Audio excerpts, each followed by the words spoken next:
So, Shama Shriji Mataji, would you like to lead the short prayers? Thank you. You are muted. Sorry, Prabhu. No, don't worry. Om Namo Bhagavate Vasudevaya. Om Namo Bhagavate Vasudevaya. Om Namo Bhagavate Vasudevaya. Om Agyantim Radhase Gyananjan Chakshur Unmiltam Yena Tasmai Shri Gurve Nama Nama Om Vishnu Padaya Krishna Prishtaya Bhutale Srimate Bhakti Vedanta Swami Iti Namine Namaste Saraswati Deve Gauravani Pracharine Nirvishesha Shunyavadi Paschata Deshatarine Jai Shri Krishna Chaitanya Prabhu Nityananda Shri Advaita Gadadhar Shri Vasadi Gaur Bhakta Vrinda Hare Krishna, Krishna Krishna, Hare Hare, Hare Rama, Rama Rama, Hare Hare. Hare Krishna, Prabhuji, Dandavat Pranam. So, Hare Krishna. So we started discussing the structure of the universe. And we thought we would complete chapter 16 last week. However, we took a little bit of more time. There were so many details that needed explanation. But here we are again, looking at the description of the island known as Jambudvipa. There are many details. But anything in the Bhagavatam, whatever, sometimes there is philosophy, sometimes there is story. So, and sometimes these, calculations with so many mathematical number, but anything and everything from Srimad Bhagavatam will purify us without a doubt. So please try and bear with us. You may not, I was reading it today. By the time I came to the end of the chapter, I was thinking, oh my goodness, what is the number? What is the width? What's the height? Which side is this mountain? Where is that tree? Where is that river? Yeah, it gets like that. But hopefully, you'll be able to grasp something and understand that by reading this, we actually come to know how insignificant we are. And even if you remember in this chapter, beginning of the 16th chapter, when Parikshit Maharaj asked Shukadeva Goswami to explain, about the structure of the universe and details of this Bhumandala. And, he immediately said that, no one in the material world is perfect and we are all imperfect. And, and how can we describe actually the God's creation in detail? But however, O King, I will nonetheless try to explain the principal regions. So basically, we understand that it's too complex. Why should we understand? Why should we read this? We should understand that Lord's creation is too complex to understand. But however, we can understand a little bit. Yeah. Okay. So what we have to do is, I think, we have to read the text and look at the map. But first, let me show the diagram here.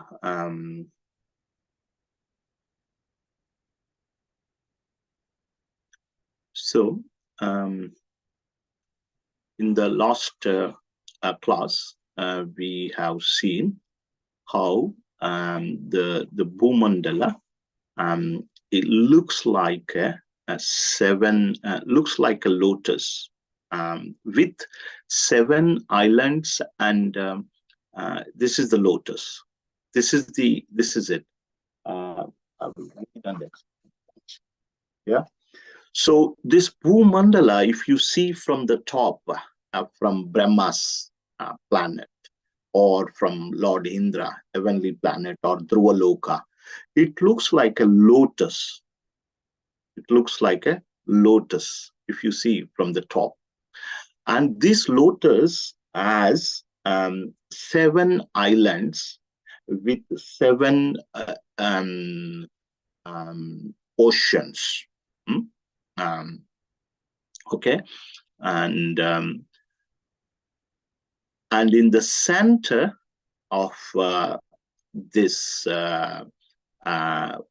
lotus, or this Bhumandala, we have the island known as Jambudvipa. Each island is surrounded by an ocean. And you can see that Jambudvipa actually is surrounded by saltwater ocean. And the next one is Plakshadweep, surrounded by sugarcane juice.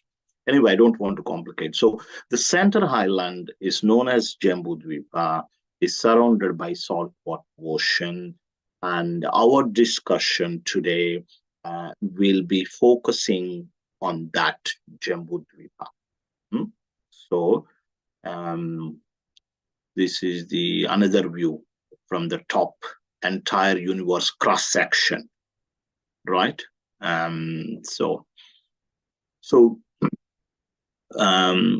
Jambudvipa, initially, if you see from the top, it looks like this somewhat. And how many tracts of land, how many divisions are there in Jambudvipa? 9. 9. Super. 9 divisions are there. And what is the diameter of this Jambudvipa? It's 4 billion miles. This one, Jambudvipa, I'm asking. Jambudvipa is 100 yojanas, the diameter. The length and breadth of this Jambudvipa is 100 yojanas. And 1 yojana is what? How much? 8 miles. 8 miles. So that means 100 times 8 is 800, right? 800,000 miles, right? So from here to India, I use this to make you understand. From here to India, the aerial distance is roughly around 4,000 miles. Okay?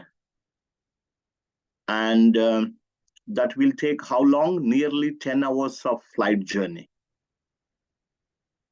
So the width, the diameter is around 800,000. So imagine how long you have to travel to cross the Jambudvipa. Okay. What did I mention? An island is called in Sanskrit Dvipa, right? Dvipa means what?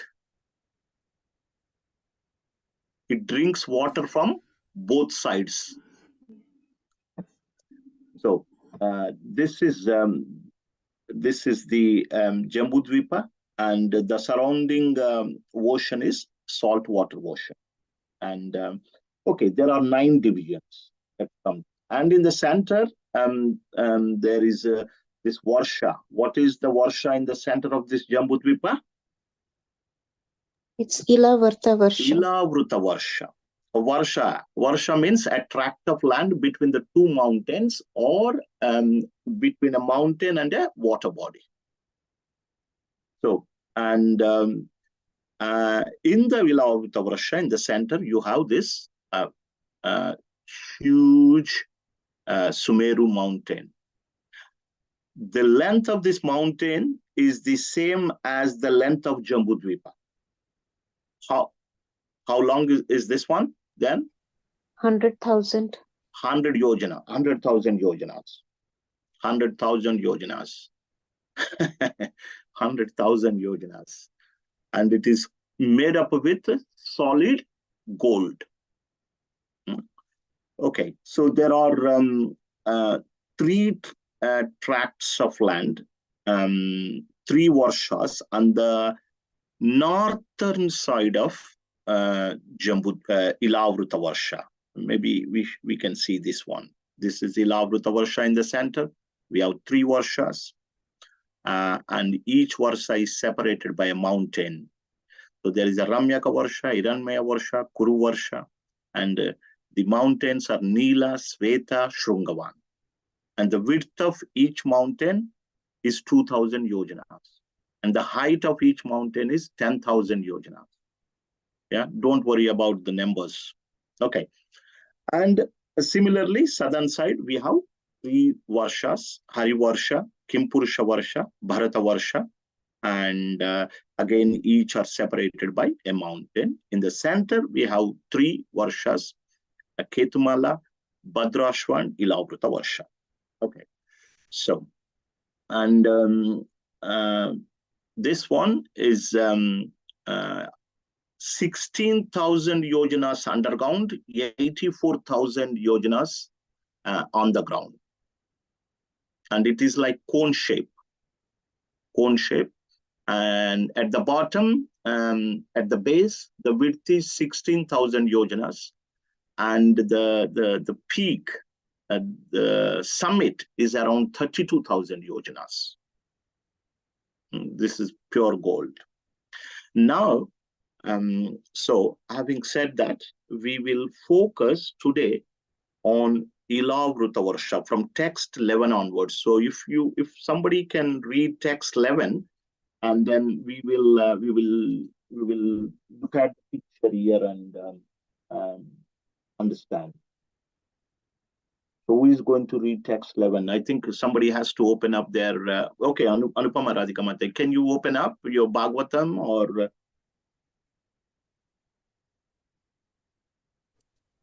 I don't have my Bhagavatam with me, Prabhuji. Okay, because I just wanted to show while someone is reading. Whoever has access to Bhagavatam, they can read. It's 5. Sorry, which ones I can read? Which ones? 5, 16, 11. 5, 16, 11.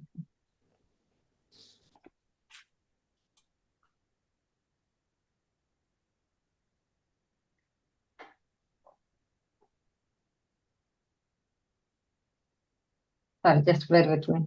From 11 onwards. Yeah, 11. Please, if you can read the 11. 5, 16.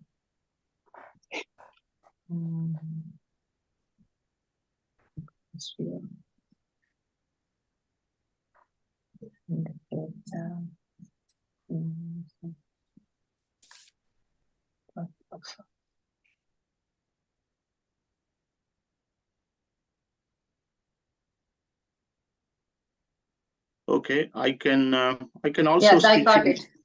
On the 4 sides of the great mountain known as Sumeru are 4 mountains: Manthara, Meru Manthara, Suparshva, and Kumuda, which are like its belts.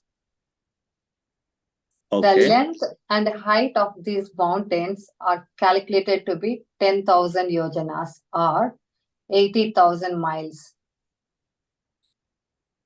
Okay, that's fine. So now we are zooming into the center Varsha, the center tract of land known as Ilavruta Varsha, right? This is like a square shape, and it gets very interesting.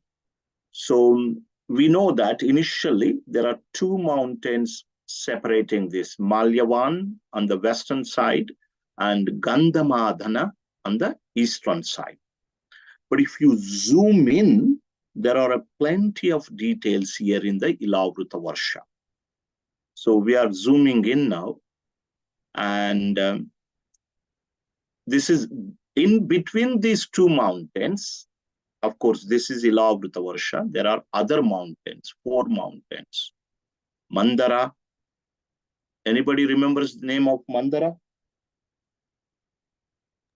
Kurmadev. Yes. So when milk ocean was being churned, it was used as a churning rod, Mandara mountain. This was the Mandara mountain. Mandara, Meru Mandara, Suparshva, Kumuda. 4 mountains are there. Okay. And I'm not going to go into the width and height. It gets confusing. Okay, please carry on. And each mountain, please remember, okay, in the center there is Ilavrita Varsha, and Ilavrita Varsha is actually 4 sides of Ilavrita Varsha. You have 4 mountains, and each mountain there is a huge tree, and then there is a river, and there is a garden. And these trees usually they produce fruits, and when they fall on the ground, the juice becomes a river. Just imagine how big they are. Like, they are as big as mountain peaks. When they fall from huge height, it becomes a river. Okay.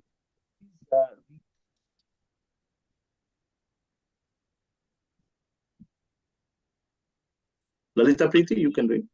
Oh, sorry. So text 12. Standing like flagstaffs on the summits of these 4 mountains are a mango tree, a rose apple tree, a kadamba tree, and a banyan tree.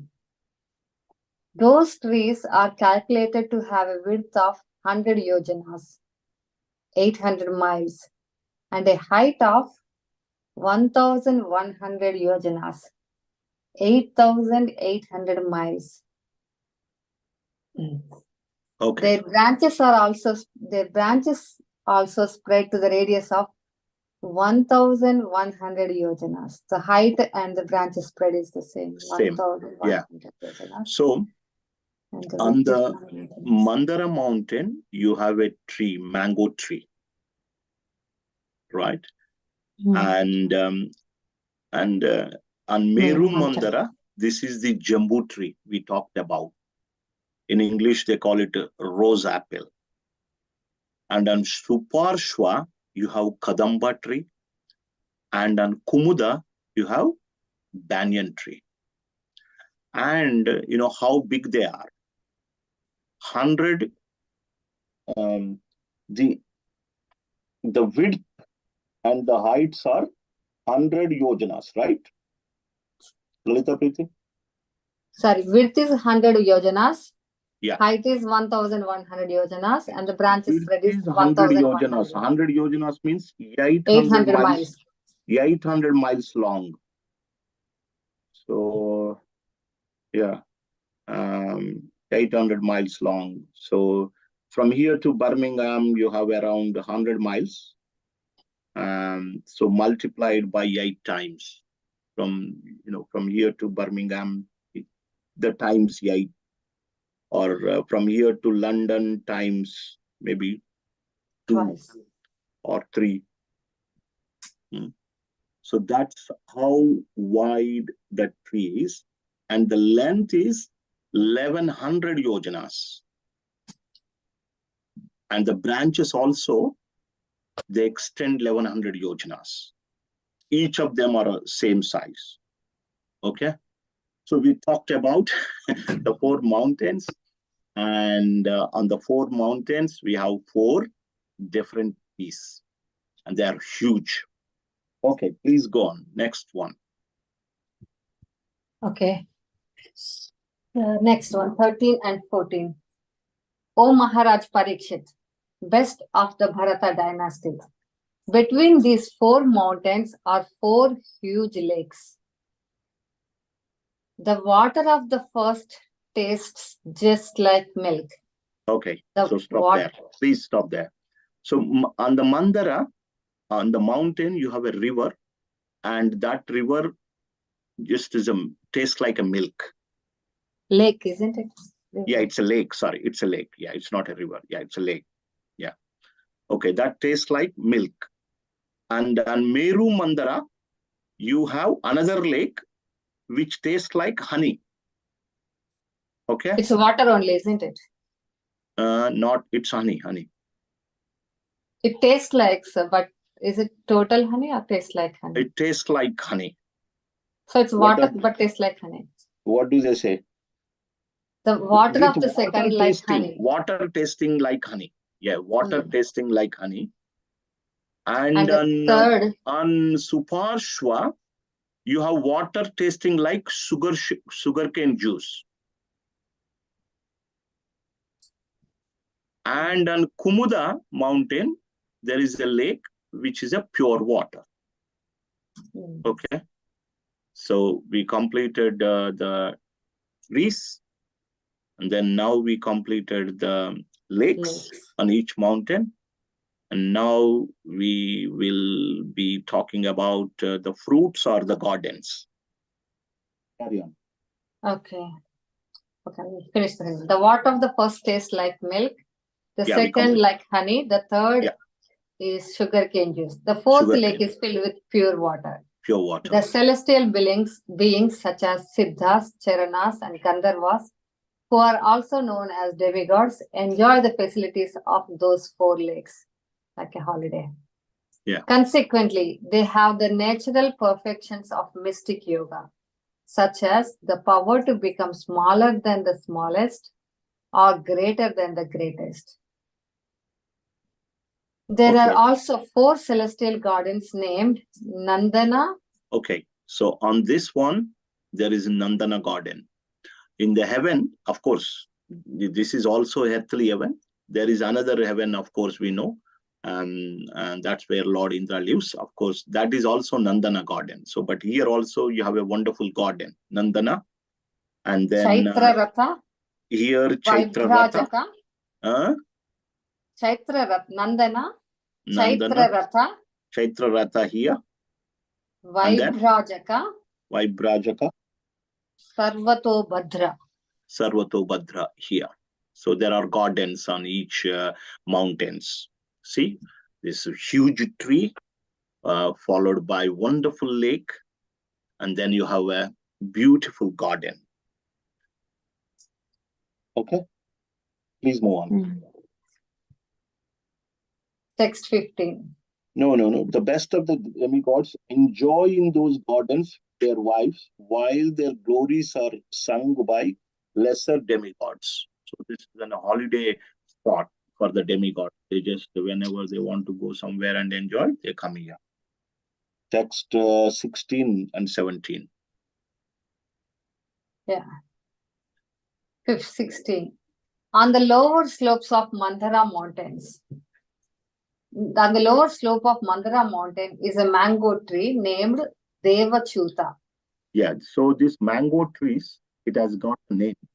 Its name is Devachuta.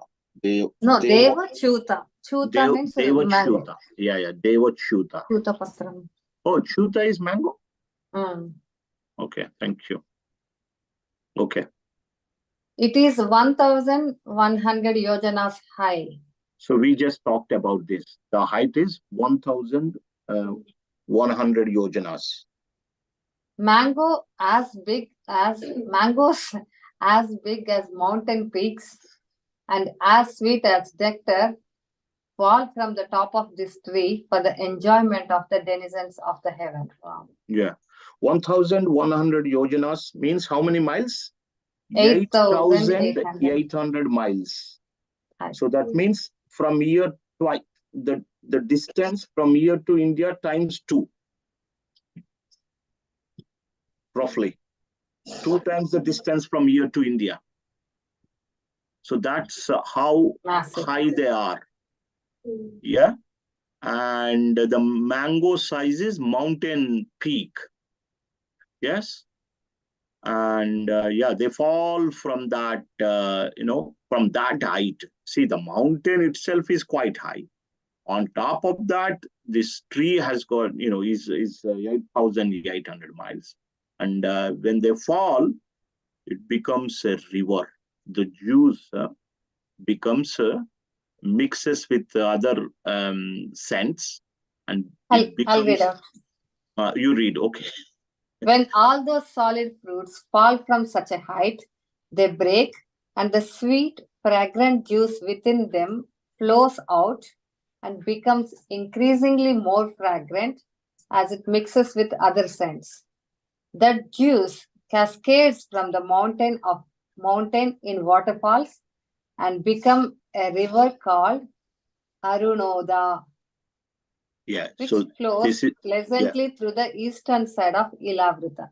yeah. So this is Ilavruta, and eastern side here you can see this side. It flows on the ground. It's not on the mountain because this is falling, right? And hopefully some of you are feeling a little bit thirsty to drink that Arunoda juice of Arunoda. Just by drinking that, you will, be freed from all the diseases and become healthy. So the juice itself becomes a river, Arunoda. Okay. The pious wives of the Yakshas act as personal maid servants to assist Bhavani, the wife of Lord Shiva. Because they drink the water of river Arunoda, their bodies become fragrant. And as the air carries away that fragrance, it perfumes the entire atmosphere for 80 miles around. Yeah, just because they drink the Arunoda fragrant water, from their body emanates aroma, goes 80 miles from here to Birmingham, roughly. Yeah. And Lord Shiva lives here in the Ilavruta Varsha with his consort Bhavani, and she is assisted and served by the wives of Yakshas. And they drink the juice from this river Arunoda. Okay. Similarly, the fruits of jambu tree, which are full of pulp and have very small seeds, fall from a great height and break to pieces. Those fruits are the size of elephants, and the juice gliding from them becomes a river named Jambu Nadi. Okay, so yeah, let me just say here, the mango juice, it mixes with scents and other things. It becomes Harunoda River on the eastern side. On the southern side, we have jambu tree, and it produces jambu fruits. It's huge, as big as an elephant with only small seeds. And when it falls on the ground, breaks, and eventually that becomes a river called Jambu River. Jambu Nadi. Yeah, Jambu River. Yeah. Okay. Please carry on. This river falls a distance of 10,000 yojanas from the summit of Meru Mandara to the southern side of Ilavruta and floods the entire land of Ilavruta with juice. Yeah. So it basically flows on the southern side, of the Ilavruta Varsha. Carry on, please.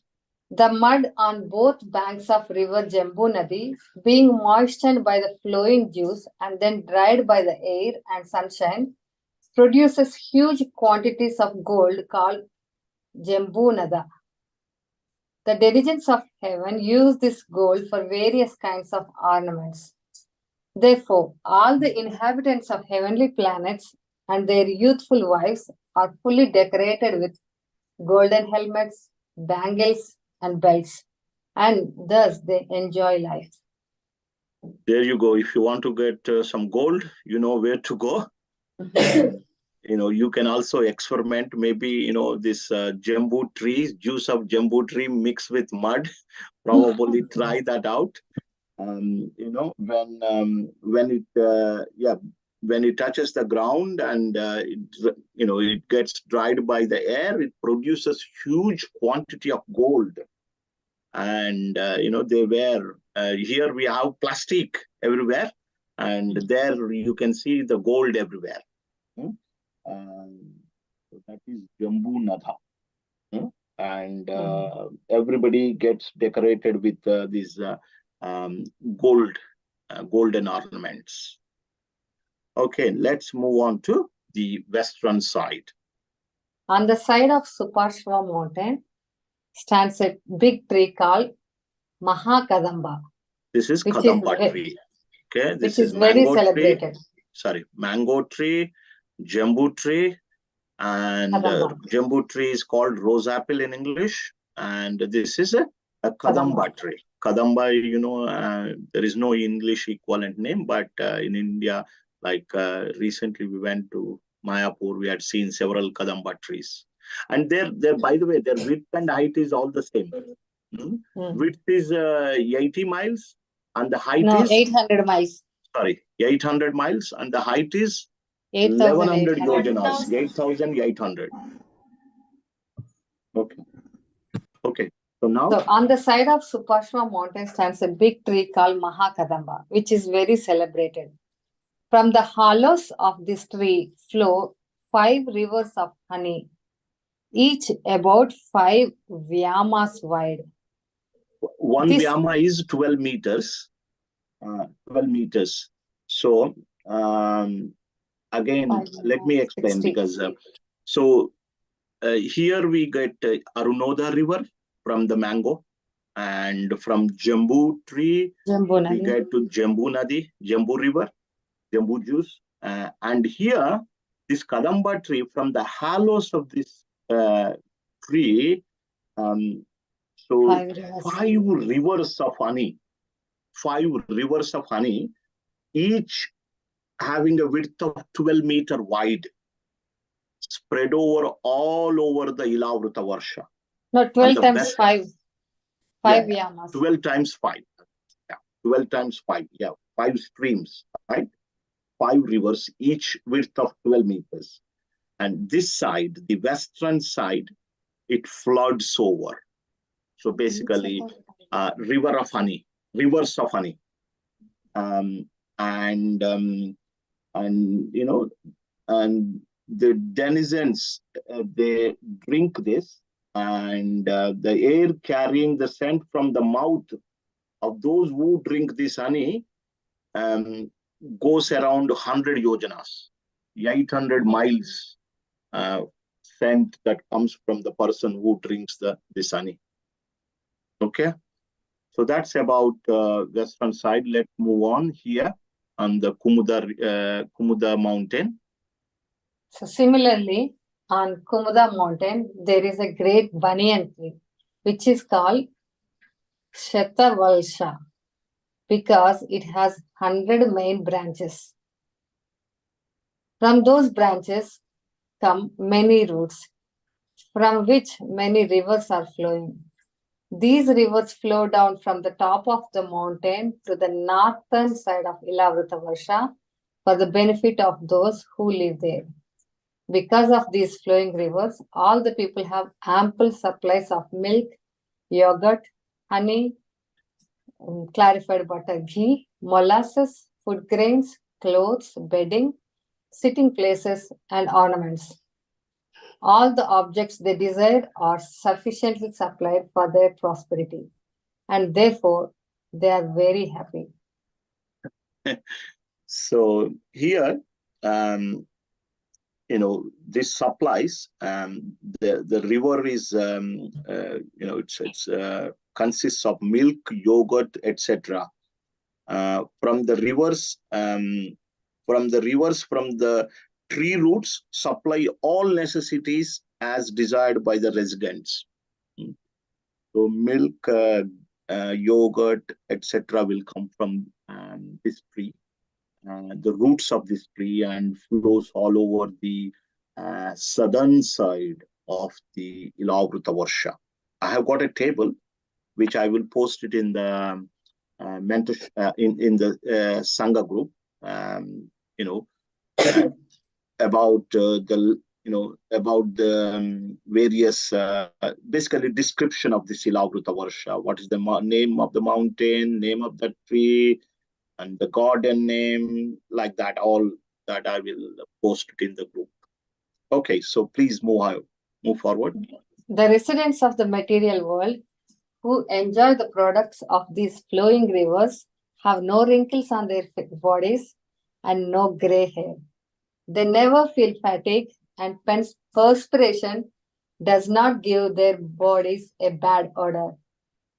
They are not afflicted by old age, disease, or untimely death. They do not suffer from chilly cold or scorching heat, nor do their bodies lose their luster. They all live very happily without anxieties until death. Yeah. So, but there is a death as well. They live, however, they live long, as we discussed in the previous class. How long they live for? 10,000 years minimum. And but during that time, they don't undergo various issues, health issues, like they don't need any health care. They don't need an NHS there. No private insurance, nothing is required for them. All the the liquids from the various rivers, just by drinking them, they become fully happy. But they have to give up their body. So don't aim to go there. Better go to Vaikunta. Then there is no death again. Yeah, so maybe we should get some of that here, some of that juice, so that we can cure some of the health problems. Okay, so next, move forward. There are other mountains beautifully arranged around the foot of Mount Meru, like the filaments around the whole of the lotus flower. Okay, their names are. 1 second. Yeah, their names leave it. So at the base, not these 4, but at the base, surrounding the Meru mountain, there are some filament-like mountains. There are around 20 at the base. At the base, their names are given, so we are not reading the names. So there are 20 mountains at the base. Okay. Here in this picture, it is not shown, but just surrounding this Sumeru filaments are Kecharat mountains, they are called. So their names are given, but we are not reading all the names. Okay, so next, please. Yeah. Then we left them. On the eastern side of Sumeru mountain are 2 mountains called Jathara and Devakota. Okay, so yeah, that's okay. Here you can see, but between the Mandara mountain and Sumeru, you have 2 more mountains. Jatara. I think it is Jatara, if I remember. Jatara, yeah, sorry. Jatara and Devakota on the eastern side, Kailasa and Karavira on the southern side. On the western side, you have Pavana and what is that? Pariyatra. And Pariyatra. Yeah. On the northern side, you have Trishringa and Makara. So there are more mountains. Yes, Manjurada Mataji? Prabhu, just wanted to clarify, are there 2 Kesara Achala? There is one at the base of Sumeru, because this outer circle is also called Kesara Achala. This is Kailash. This is Kailash and Karavira. No. So the outer circle, brown one, the brown circle, it's been labeled 20 mountains, Kesara Achala range. On the left side of the diagram. Oh, yeah. Yeah. So they Are there are, two? they are actually, there are 20 mountains beautifully arranged around the foot of Mount Sumeru. So I think this arrow should go behind the Kailash. I think that's my understanding, but I can double check that. Yeah, at the foothills actually of the Sumeru mountain. Okay, so yeah, go ahead. So again, there are 8 more mountains you can see surrounding this Sumeru. See, yeah, and actually it is said 20 mountains called Ch16, same height as Sumeru. Same height as Sumeru. There are mountains. Okay, next, please. You'll be going and reading 29 and 20, 28 and 29. No, before that, this Sumeru is a mountain of solid gold. Yeah, we studied that. Yeah. Okay. In the middle of the summit of Meru is the township of Lord Brahma. Just here, on the top of this Sumeru, what is the width we discussed? 32,000 yojanas. Yeah, 32,000 yojanas. And in the middle is the township of Lord Brahma here. This is a holiday spot. He lives in Satyaloka and the topmost planet Brahmaloka within the universe. But within the Jambudvipa, on the Mount Sumeru, so he has his own holiday spot, a holiday home. He just comes now and then.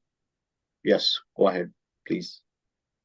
Each of its 4 sides is calculated to extend for 10 million yojanas or 80 million miles. It is made entirely of gold, and therefore learned scholars and sages call it Ch16.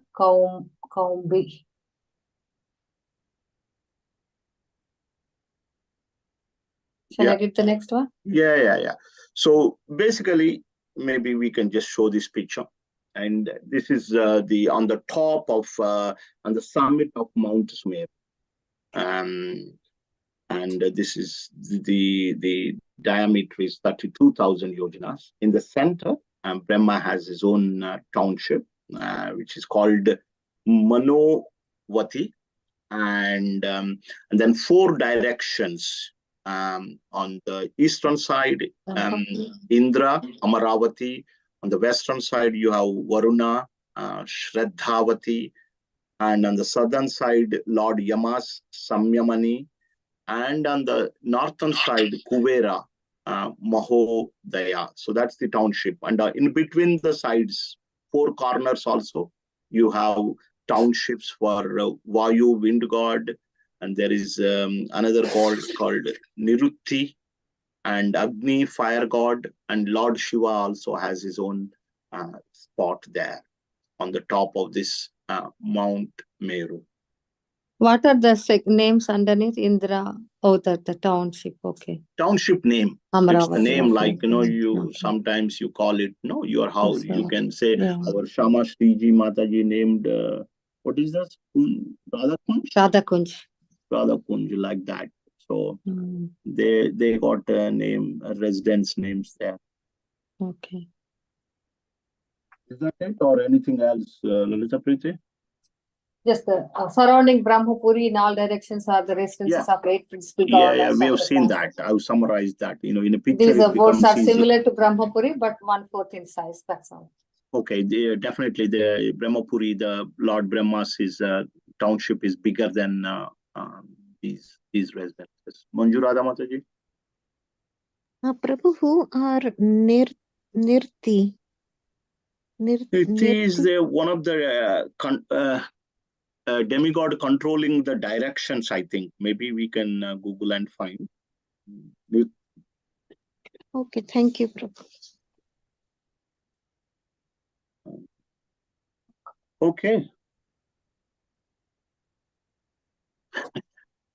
Are, are, are you able to remember everything now? Yeah, but don't worry. So the main thing is that that's, in summary, we should just remember the Jambudvipa. I'll summarize in a simple form.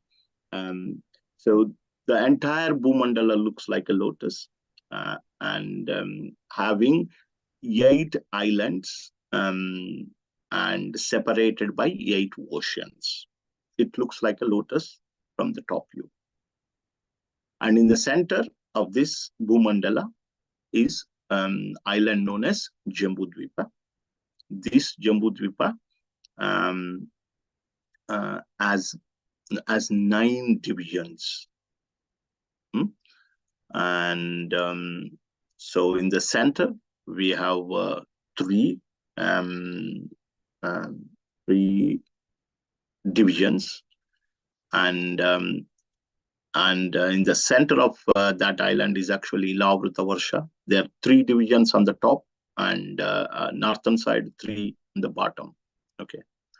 So in the center of this island, Jambudvipa, we have Ilavrita Varsha. And this Ilavrita Varsha,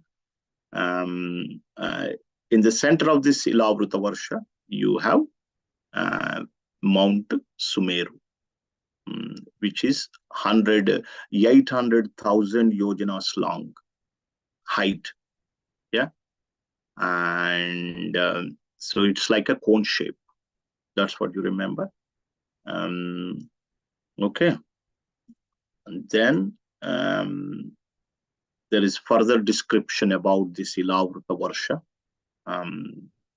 So when we zoom in, we can see that there are 4 mountains, further mountains surrounding them: Mandara, Meru Mandara, Suparshva, and Kumuda. And each mountain has a big tree. Each mountain has a big tree, and there is a lake, there is a garden, and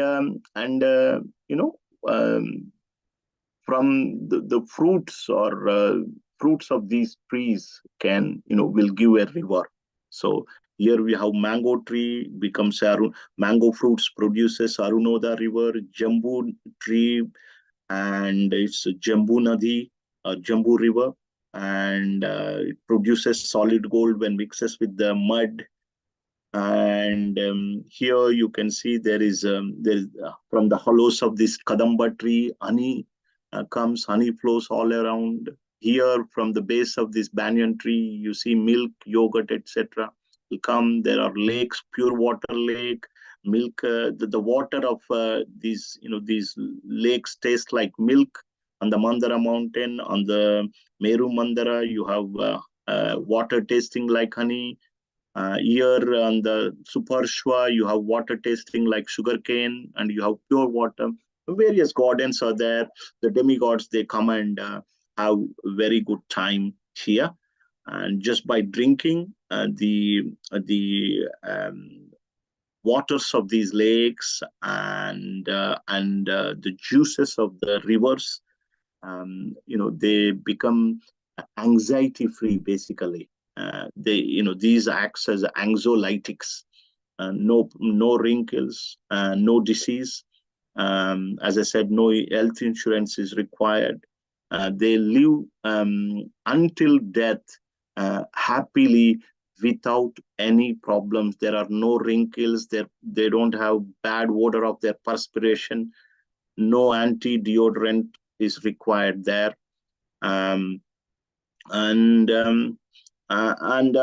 Here on the mount, the summit of the Mount Sumeru, here, where is that gone? So you have townships for various demigods. Here on the top of the Mount Meru, you have 8, I think. Let's see, townships. Yeah. So 9 altogether.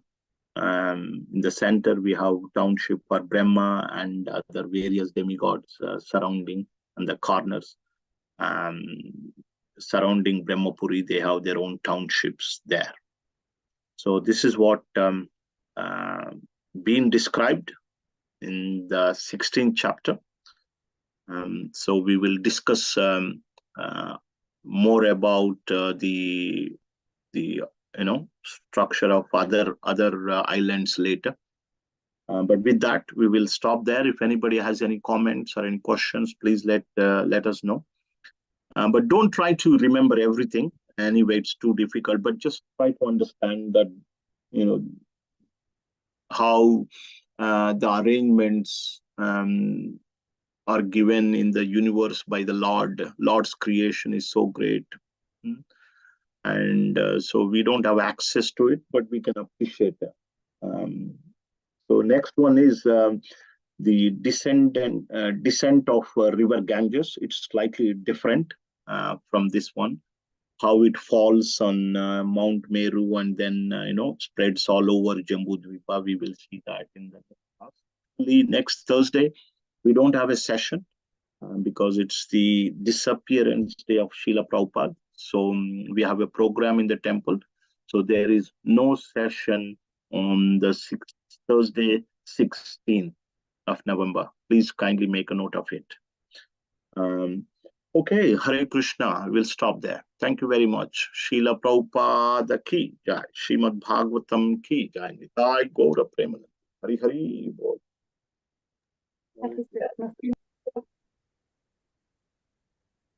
Thank you very much, Prabhuji, for working so hard. Thank you. Excellent. Hare Krishna, Prabhuji. Thank you. Thank you, Prabhuji. Share some pictures in the group anyway, so that everybody can